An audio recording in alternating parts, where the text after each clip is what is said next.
Halo semuanya, saya akan menjelaskan materi tentang asuhan keperawatan kritis pada pasien dengan kronik atau congestive heart failure atau disebut juga dengan gagal jantung kronis.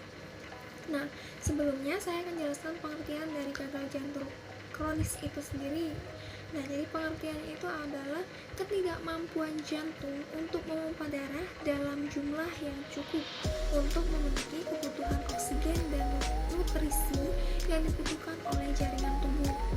Nah, penyebabnya itu yang pertama karena gagal ventrikal kiri, lalu karena penyakit jantung koroner, lalu karena hipertensi pulmonal, karena stenosis katopulmonaris, karena emboli paru, karena penyakit paru kronis, dan karena penyakit neuromuskular. Nah, tanda gejalanya itu yang pertama ada edema periter, lalu asites dan hepatomegali, peningkatan tekanan vena jugularis, lalu ada gerakan bergelombang parasternal, lalu ada S3 atau S4, lalu ada efusi pleura, ada pembengkakan pergelangan kaki, ada dyspnea, penurunan kapasitas aktivitas, nyeri dada, dan denyut nadinya itu aritmia atau takikardia. Nah, lalu untuk asuhan keperawatan secara kritis pada pasien gagal jantung kronis ini, yang pertama yang pasti melakukan pengkajian. Nah, dilakukan pengkajian itu yang pertama identitas pasien, nama, alamat, jenis kelamin, tempat, tanggal lahir, diagnosa medis, tanggal masuk rumah sakit, dan nomor medical recordnya. Lalu yang kedua pengkajian primer. Pengkajian primer ini ada RW, breathing, sirkulasi, dan disability. Lalu ada pengkajian sekunder. Pengkajian sekunder ini ada aktivitas atau istirahat, lalu ada integritas ibu, ada eliminasi, lalu makanan atau cairan, hygiene-nya, neurosensori, lalu ada nyeri atau ketidaknyamanannya. Nah, untuk yang kedua itu diagnosa keperawatan.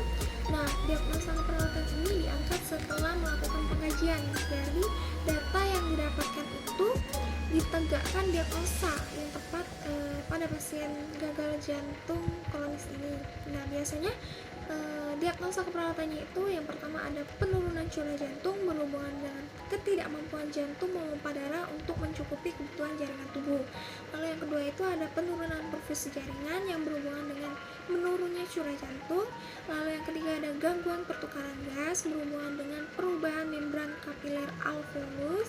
Lalu yang keempat kelebihan volume cairan yang berhubungan dengan menurunnya curah jantung atau meningkatnya produksi ADH dan retensi natrium dan air. Nah, lalu yang ketiga ini melakukan rencana tindakan keperawatan atau intervensi keperawatan. Nah, untuk diagnosa yang pertama, penurunan curah jantung, tujuannya itu setelah dilakukan asuhan keperawatan selama 3 kali 24 jam, diharapkan curah jantung adekuat dengan kriteria hasil. Yang pertama itu yang diambil luarannya itu efektivitas pompa jantung. Jadi yang diharapkan itu tanda-tanda vitalnya itu dalam batas wajar. Lalu yang kedua tidak ada atau terkontrolnya distriknya. Lalu yang ketiga tidak ada gejala gagal jantung. Yang keempat pengeluaran urinnya adekuat. Yang kelima penurunan dyspnea dan angina.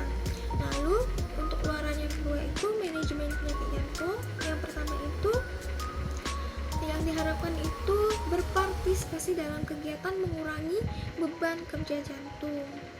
Lalu untuk intervensinya itu yang pertama ada auskultasi nadi apikal, nilai denyut jantung, irama, dan distremia.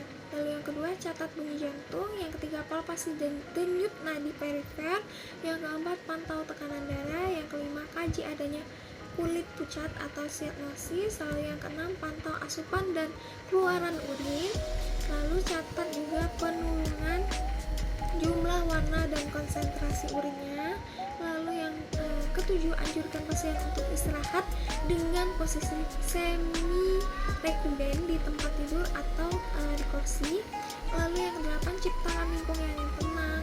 lalu bantu pasien untuk menghindari situasi stres, serta dengarkan dan motivasi pasien untuk mengekspresikan perasaan pasien. Lalu yang kesembilan itu posisikan pasien dengan kaki lebih tinggi dari kepala atau dari tubuh. Nah, hindari tekanan di bawah lututnya. Terus motivasi pasien untuk melakukan latihan ROM dan tingkatkan ambulasi dan aktivitas sesuai dengan kemampuan pasiennya. Lalu yang ke-10 itu kolaborasi dengan tim medis lainnya untuk memberikan oksigen tambahan, diuretik seperti furosemid atau laksit, lalu ACE atau ACE inhibitor